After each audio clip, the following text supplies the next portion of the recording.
ഏറ്റവും പ്രിയങ്കരനായ അധ്യക്ഷൻ ജില്ലാ Congress committee president Shri N Sakthan, ഈ സമരം ഉദ്ഘാടനം ചെയ്ത പ്രിയങ്കരനായ KPCC പ്രസിഡന്റ് ശ്രീ സണ്ണി ജോസഫ്, മുൻ KPCC പ്രസിഡന്റുമാരായ Shri K Muraleedharan, Shri MM Hassan, working പ്രസിഡന്റുമാർ, മുതിർന്ന നേതാക്കൾ, ഏറ്റവും പ്രിയപ്പെട്ട സഹപ്രവർത്തകർ, കേരളത്തിലെ കോൺഗ്രസ് ആരംഭിച്ചിരിക്കുന്ന ശബരിമലയിലെ സ്വർണ്ണക്കൊള്ളയ്ക്കെതിരായി നമ്മൾ ആരംഭിച്ചിരിക്കുന്ന നിരന്തരമായ ഒരു സമരത്തിൻ്റെ ഒരു പുതിയ ഭാഗത്തിലേക്ക് നമ്മൾ കടന്നിരിക്കുക. നമുക്കറിയാം, ഈ വിഷയമുണ്ടായപ്പോൾ UDFന്റെ നേതൃത്വത്തിൽ നിയമസഭയ്ക്കകത്തും KPCCയുടെ നേതൃത്വത്തിൽ നിയമസഭയ്ക്ക് പുറത്തും നമ്മൾ നിരവധിയായ സമരങ്ങൾ നടത്തി. നമ്മുടെ മുതിർന്ന നേതാക്കൾ ശ്രീ K മുരളീധരൻ ഉൾപ്പെടെയുള്ള ആളുകൾ, പ്രധാനപ്പെട്ട നേതാക്കൾ എല്ലാവരും അവരെ പ്രചരണ ജാഥകൾ നടത്തി. നമ്മൾ പത്തനംതിട്ടയിൽ വലിയ സംഗമം നടത്തി. നമ്മൾ പന്തളത്തേക്ക് നമ്മൾ പദയാത്ര നടത്തി. നിരവധിയായ സമരപരിപാടികൾ ജില്ലാതലത്തിലും മണ്ഡലം തലത്തിലുമെല്ലാം നടത്തി. ഇന്ന് എല്ലാ ജില്ലകളിലും ഈ പരിപാടി നടക്കുകയാണ്. യഥാർത്ഥത്തിൽ കേരളം അമ്പരന്ന് നിൽക്കുകയാണ് ശബരിമലയിലെ സ്വർണ്ണക്കൊള്ളയുടെ കഥകൾ കേട്ടിട്ട്. കോടിക്കണക്കിന് ഭക്തജനങ്ങൾ വരുന്ന, കേരളത്തിനകത്തും പുറത്തുമുള്ള, രാജ്യത്തിന് പുറത്തുമുള്ള ഒരുപാട് ഭക്തജനങ്ങൾ വരുന്ന പരിശുദ്ധമായ പരിപാവനമായ സ്ഥലമാണ് ധർമ്മശാസ്താവിന്റെ ക്ഷേത്രം, ശബരിമല ക്ഷേത്രം. നമുക്കറിയാം, കേരളത്തിലെ ഏറ്റവും വലിയ തീർത്ഥാടന കേന്ദ്രമാണ്. ഗവൺമെന്റിന്റെ കീഴിൽ ദേവസ്വം ബോർഡുകൾ ഉണ്ടാകുമ്പോൾ ആ ദേവസ്വം ബോർഡുകളാണ് അവിടെ ഭരിക്കുന്നത്. 2019 അവിടെ നടന്ന LDF കേരളം ഭരിക്കുമ്പോൾ LDFന്റെ നിയന്ത്രണത്തിലുള്ള പൊളിറ്റിക്കൽ അപ്പോയിന്റ്മെന്റാണ് ദേവസ്വം ബോർഡ് അവിടെ അധികാരത്തിൽ ഇരിക്കുമ്പോഴാണ് അവിടെ നടന്ന വലിയ ഒരു സ്വർണ്ണക്കള്ള പുറത്തു വന്നത് ഒരു വർഷം ആകുന്നു. കോടതി വഴിയാണ് പുറത്തു വന്നത്, ഇല്ലെങ്കിൽ ആരും അറിയില്ല. എല്ലാ നിയമങ്ങളെയും ലംഘിച്ചുകൊണ്ട്, ദേവസ്വം മാനുവലിനെ ലംഘിച്ചുകൊണ്ടാണ് അവിടെ സ്വർണ്ണക്കൊള്ള നടത്തിയത്. അവിടെ വളരെ മുൻപ് 98 വിജയ് മല്യ നൽകിയ സ്വർണം പൊതിയാനുള്ള സംവിധാനം 30 കിലോ സ്വർണമാണ് അന്ന് ഉപയോഗിച്ചത്. അവിടുത്തെ 2019 വന്ന ദേവസ്വംകാർക്ക് സ്വർണം പൊതിഞ്ഞ ഈ ദ്വാരപാലക ശില്പവും കട്ടിളപ്പാളിയും എല്ലാം ഒന്നും കൂടി സ്വർണം പൂശണം എന്നൊരാഗ്രഹം വരിക. ആ ആഗ്രഹത്തിന്റെ പുറകിലുള്ള കഥകളാണ് ഇപ്പോൾ കോടതി പുറത്തു കൊണ്ടുവരുന്നത്. അങ്ങനെ സ്വർണം പൂശണമെന്നുണ്ടെങ്കിൽ ശബരിമല സന്നിധാനത്തിൽ വെച്ച് തന്നെ ചെയ്യണമെന്നാണ് ദേവസ്വം മാനുവൽ. ഹൈക്കോടതിയുടെ നിയന്ത്രണത്തിലാണ് ശബരിമലയിലെ ദേവസ്വം ഭരണം. ഹൈക്കോടതി അറിയാതെ ദേവസ്വം മാനുവൽ ലംഘിച്ചുകൊണ്ട് അത് ഉണ്ണികൃഷ്ണൻ പോറ്റിയുടെ കയ്യിലേക്ക് കൊടുക്കുക. എന്താ ഉണ്ണികൃഷ്ണൻ പോറ്റിയുമായിട്ടുള്ള ഇവരുടെ ബന്ധം? ഉണ്ണികൃഷ്ണൻ പോറ്റിയുമായി ഇവരുടെ ബന്ധം അന്നത്തെ ദേവസ്വം മന്ത്രി കടകംപള്ളി സുരേന്ദ്രനുമായിട്ടുള്ള ബന്ധമാണ്.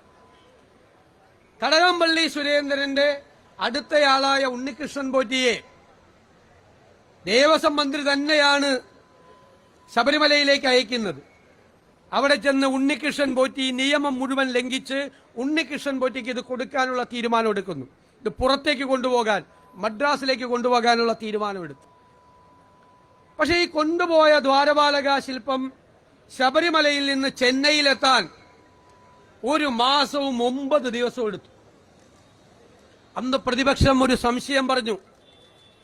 1 മാസം 9 ദിവസവും ഈ ദ്വാരപാലക ശില്പം ചെന്നൈയിലെത്താൻ എടുത്തിട്ടുണ്ടെങ്കിൽ ഞങ്ങളൊരു സംശയം പറയുന്നു, ഒറിജിനൽ ദ്വാരപാലക ശില്പം ചെന്നൈയിലെത്തിയിട്ടില്ല. ഒറിജിനലിന്റെ ഡ്യൂപ്ലിക്കേറ്റ് ഉണ്ടാക്കാനുള്ള സമയമാണ് ഈ 1 മാസം 9 ദിവസം.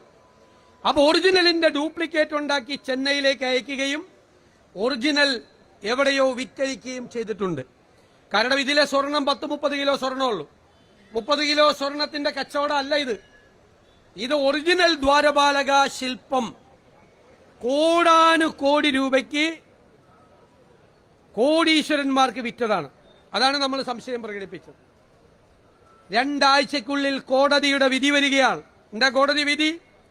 ഈ ദ്വാരപാലക ശില്പം വലിയ പണമുള്ള ഒരാൾക്ക് ഇത് വിറ്റിട്ടുണ്ട് എന്നാണ് കോടതിയുടെ നിഗമനം. പ്രതിപക്ഷത്തിന്റെ സംശയത്തിൽ അടിവരയിടുകയായിരുന്നു കോടതി. ഇപ്പൊ കോടതി സ്ഥിരീകരിച്ചു ഇത് കോടീശ്വരന്മാർക്ക് ആർക്കോ വിറ്റു. അപ്പോഴാണ് ഞാൻ ചോദിച്ചത്, ഏത് കോടീശ്വരനാണ് ഈ ദ്വാരപാലക ശില്പം വിറ്റതെന്ന് കടകംപള്ളി സുരേന്ദ്രൻ പറയണം. കാരണം അറിയാവുന്നവരോടല്ലേ നമുക്ക് ചോദിക്കാൻ പറ്റുള്ളൂ, അറിയാത്തവരോട് ചോദിച്ചിട്ട് കാര്യമുണ്ടോ? അതിനാണ് അദ്ദേഹം 2 കോടി രൂപയ്ക്ക് എനിക്ക് വക്കീൽ നോട്ടീസ് അയച്ചത്. നഷ്ടപരിഹാരം, മാനം പോയി. അപ്പൊ ഞാൻ അതിന് മറുപടി കൊടുത്തു. ഞാൻ അതിൽ ഉറച്ചു നിൽക്കുന്നു എന്ന് പറഞ്ഞു. എന്റെ കയ്യിൽ തെളിവുകളുണ്ടെന്ന് പറഞ്ഞു. അപ്പൊ അദ്ദേഹം കോടതിയിൽ ഒരു കേസ് ഫയൽ ചെയ്തു. പക്ഷെ അപ്പൊ മാനം 2 കോടിയിൽ നിന്ന് 10 ലക്ഷമായി കുറഞ്ഞു. അപ്പൊ 10 ലക്ഷത്തിനെ മാനനഷ്ട കേസുള്ളൂ. കോടതിയിൽ അത് ഫൈറ്റ് ചെയ്യാണ് ആ കേസ്. കഴിഞ്ഞ ആഴ്ച നമ്മൾ ഈ നോട്ടീസിൽ ഞാൻ ആരോപണത്തിൽ ഉറച്ചു നിന്നു. കോടതിയിൽ കൊടുത്ത അഫിഡവിറ്റിൽ അതിൽ ഉറച്ചു നിന്നു. കഴിഞ്ഞ ദിവസം ഒരു വാർത്ത കൈരളിയിലാണ്. അതായത് പ്രതിപക്ഷ നേതാവ് മലക്കം പറഞ്ഞു. ഞാൻ അങ്ങനെ പറഞ്ഞിട്ടില്ല എന്ന് പറഞ്ഞു. ഞാൻ വെല്ലുവിളിക്കുന്നു അത് പ്രസിദ്ധീകരിച്ച മാധ്യമങ്ങളെ. ഞാൻ അങ്ങനെ കോടതിയിൽ പറഞ്ഞിട്ടുണ്ടോ? ഞാൻ കോടതിയിൽ ഇപ്പൊ 2ാമത് അഫിഡവിറ്റ് കൊടുത്തിട്ടുണ്ട്. കോടതിയിൽ നടന്ന വാദങ്ങളെ മുഴുവൻ തെറ്റായ തരത്തിൽ പുറത്ത് പ്രചരിപ്പിച്ചതിന് ഞാൻ തിരുവനന്തപുരത്തുകാരോട് പറയുന്നു, ഉറച്ചു നിൽക്കുകയാണ് അതിൻ്റെ അകത്ത്. അതുകൊണ്ടാണല്ലോ വീണ്ടും കടകംപള്ളി സുരേന്ദ്രനെ ചോദ്യം ചെയ്തല്ലോ ഒരു റൗണ്ട്. സമയമെടുക്കും. കാരണം SITയുടെ മീതെ മുഖ്യമന്ത്രിയുടെ ആഫീസിൽ നിന്ന് ഭയങ്കര സമ്മർദ്ദമാണ്. തെരഞ്ഞെടുപ്പ് കാലത്ത് നമ്മൾ പറഞ്ഞു, കടകംപള്ളി സുരേന്ദ്രയടക്കം ചോദ്യം ചെയ്യാതിരിക്കാൻ, നീട്ടിക്കൊണ്ടുപോകാൻ മുഖ്യമന്ത്രിയുടെ ആഫീസിൽ നിന്ന് സമ്മർദ്ദമാണെന്ന് പറഞ്ഞു. തെരഞ്ഞെടുപ്പ് കഴിഞ്ഞപ്പോൾ കോടതി എന്താ പറഞ്ഞത്? SITയോട് പറഞ്ഞു, നിങ്ങളൊന്ന് മന്ദഗതിയിലാക്കി. തെരഞ്ഞെടുപ്പായിരുന്ന കാര്യം, തെരഞ്ഞെടുപ്പ് കഴിയട്ടെ എന്ന് പറഞ്ഞു.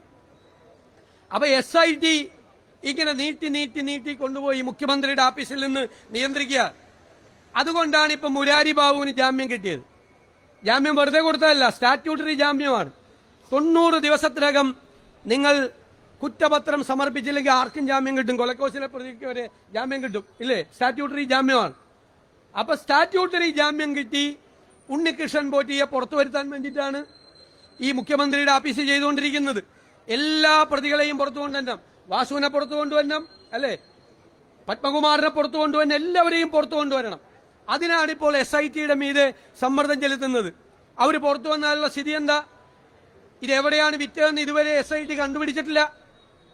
ഇവര് വന്നു കഴിഞ്ഞാൽ ഈ തെളിവുകൾ മുഴുവൻ പുറത്തു വന്നാൽ നശിപ്പിക്കും. അത് വളരെ വ്യക്തമാണല്ലോ. അതിനു വേണ്ടിയിട്ടുള്ള ശ്രമമാണ് നടത്തുന്നത്. ഞങ്ങളെ അത്ഭുതപ്പെടുത്തിയത് എന്താ? ഇവിടെ KPCC പ്രസിഡന്റ് പറഞ്ഞു, 3 പ്രധാനപ്പെട്ട CPM നേതാക്കന്മാർ ജയിലിലാണ്. എന്തിനാ? തേങ്ങ മോഷ്ടിച്ചതിനല്ല, ശബരിമല ധർമ്മശാസ്താവിന്റെ സ്വർണം മോഷ്ടിച്ചതിന്. ഒരു നടപടി എടുത്തിട്ടില്ല, ഒരു നടപടി, അച്ചടക്ക നടപടി CPM. അപ്പൊ CPM സപ്പോർട്ട് ചെയ്യാണോ ഈ പ്രതികളെ? അതാണ് ഞങ്ങളുടെ ചോദ്യം. CPM അവരെ പിന്തുണയ്ക്കുകയാണോ? CPMന് പേടിയാണ് അവരെ.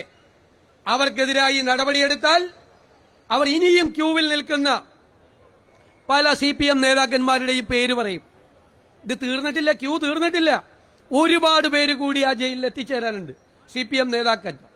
CPM നേതാക്കന്മാർ ഗൂഢാലോചന നടത്തിയിട്ടാണ് അയ്യപ്പന്റെ സ്വർണം കവർന്നത്. ഇനി കോടതി പറഞ്ഞൊരു വിവരം കൂടി പറഞ്ഞിട്ട് ഞാൻ അവസാനിപ്പിക്കാം. കോടതി പറഞ്ഞു, ഇത് ഇവർക്കെല്ലാം അറിയാമായിരുന്നു, ഈ സ്വർണം മോഷ്ടിച്ച കാര്യം. നമുക്കാർക്കും അറിയില്ല, മാധ്യമങ്ങൾക്കറിയില്ല, ഇവർക്കറിയാമായിരുന്നു. പക്ഷേ പിന്നെ ആരും പുറത്തറിഞ്ഞില്ല. ഞാൻ ഇന്നാളൊരു ചോദ്യം ചോദിച്ചു ഇവിടെ വെച്ച്. ഒരു കള്ളൻ ഒരു വീട്ടിൽ കയറി മോഷ്ടിച്ചു ഒരു 50 പവൻ സ്വർണം. പോലീസ് വന്നു, അന്വേഷണം നടത്തി, ബഹളമാണ്. ആൾക്കൂട്ടമൊക്കെ കൂടി, ആൾക്കൂട്ടത്തിന്റെ ഇടയിലും കാണും കള്ളൻ. അവനിങ്ങനെ കഷ്ടമായി പോയി, ഈ 50 പവന്റെ സ്വർണം പോയതെന്ന് പറഞ്ഞ് കള്ളൻ ഈ കൂട്ടത്തിൽ നിന്ന് കമന്റ് അടിക്കണ്ടാവും. കുറെ നാൾ കഴിയുമ്പോൾ പോലീസിന്റെ അന്വേഷണം വേറെ വഴിക്ക് പോയി, ആളെ കിട്ടുന്നില്ല. അപ്പൊ നമ്മുടെ കള്ളൻ എന്ത് ചെയ്യും?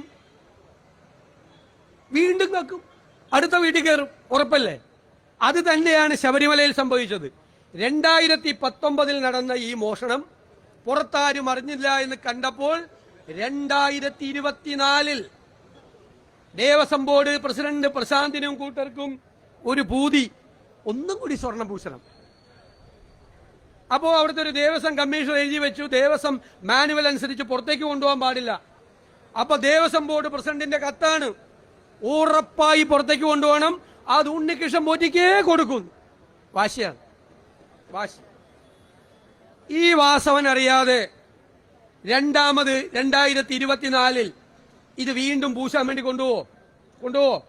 കാരണം പൊളിറ്റിക്കൽ അപ്പോയിന്റ്മെന്റ് ആണ്. പ്രശാന്തിന്റേത് പൊളിറ്റിക്കൽ അപ്പോയിന്റ്മെന്റ് ആണ്. ദേവസ്വം മന്ത്രി അറിയാതെ ശബരിമലയിൽ ഒന്നും നടക്കില്ല.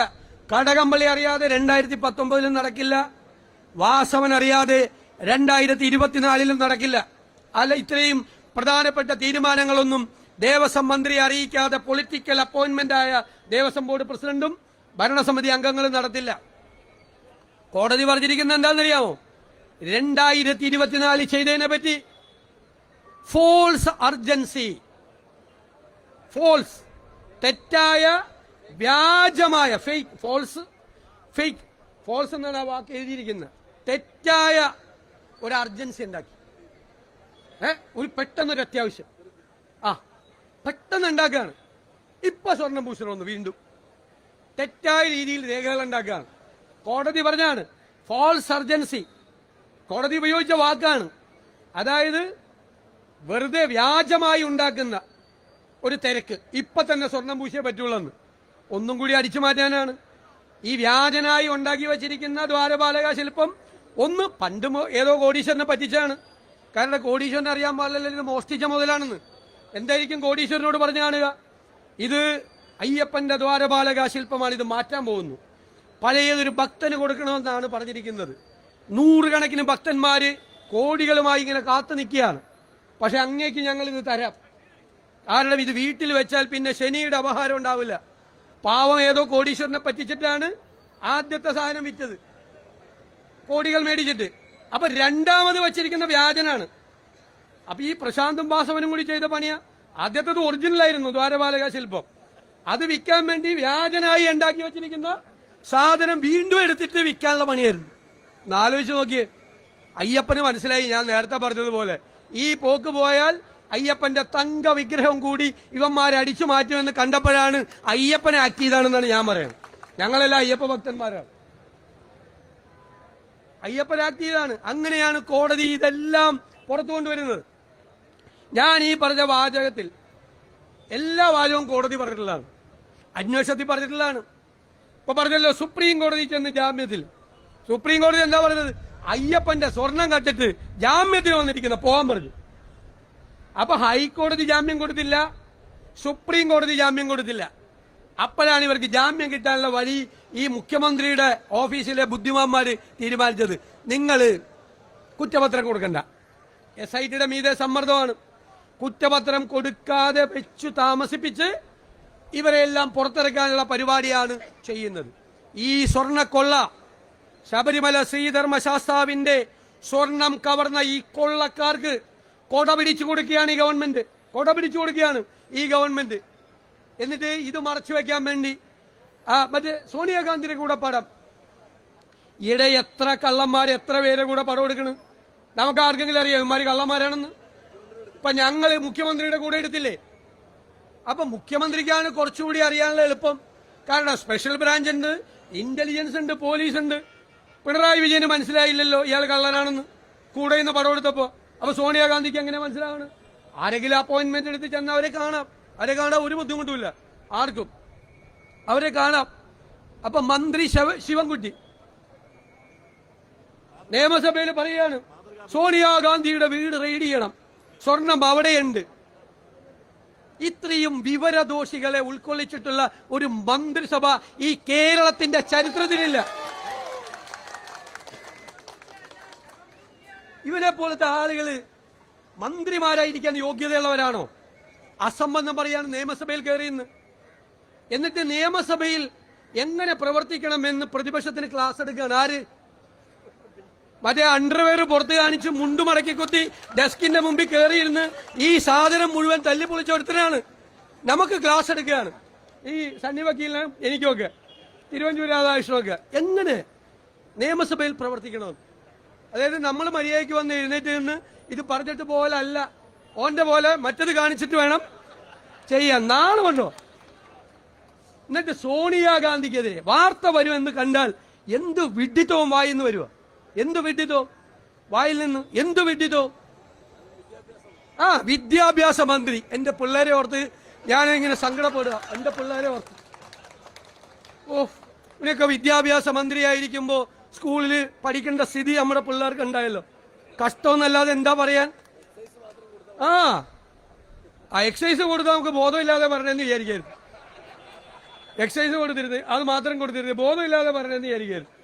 ഇത് വിദ്യാഭ്യാസ മന്ത്രി വന്ന് പറയാണ് നിയമസഭയിൽ. സോണിയാഗാന്ധി അയ്യപ്പന്റെ സ്വർണം കവർന്നത്. ഞാൻ എന്റെ നാവിൽ വരുന്നുണ്ട്. സാധാരണ ഇത്ര മോശമായിട്ട് പറയാറില്ല. സഹിക്കാൻ പറ്റാണ്ട് പറഞ്ഞ സഹിക്കാൻ പറ്റാണ്ട് എന്തും പറയാന്ന്. ഇത് മന്ത്രിമാരെല്ലാം ഇത് തന്നെയാണ്. കുറെ എണ്ണം ഇങ്ങനെ പറയാൻ വേണ്ടിട്ട് ഇറങ്ങി വിട്ടേക്കണേണ് കുറെ ആളുകളെ. ഞാനതൊന്നും പറയുന്നില്ല, നമ്മുടെ വിഷയമില്ലാത്തതുകൊണ്ട് അതിലേക്കൊന്നും വരുന്നില്ല. നമ്മൾ ഒരു കാര്യം കേരളത്തിലെ ജനങ്ങൾക്ക് വാക്കുകൊടുക്കുകയാണ്. ഈ സ്വർണ്ണക്കൊള്ളക്കാരെ മുഴുവൻ ഏത് മാളത്തിൽ പോയി ഒളിച്ചിരുന്നാലും അവരെ എല്ലാം നിയമത്തിന്റെ മുന്നിൽ കൊണ്ടുവരുന്നത് വരെ കേരളത്തിലെ കോൺഗ്രസ്, കേരളത്തിലെ UDF അതിനുവേണ്ടി പ്രവർത്തിക്കുമ്പോൾ ഒരു സംശയവും വേണ്ട. അവസാനം വരെ അതിനുവേണ്ടി പ്രവർത്തിക്കും. ഒറ്റ കൊള്ളക്കാരെ വെറുതെ വിടാൻ UDF-ഉം കോൺഗ്രസും അനുവദിക്കില്ല എന്ന് മാത്രം വിനയപൂർവ്വം പറഞ്ഞുകൊണ്ട് ഞാൻ നിങ്ങളെ അഭിവാദ്യം ചെയ്തുകൊണ്ട് നിർത്തുന്നു.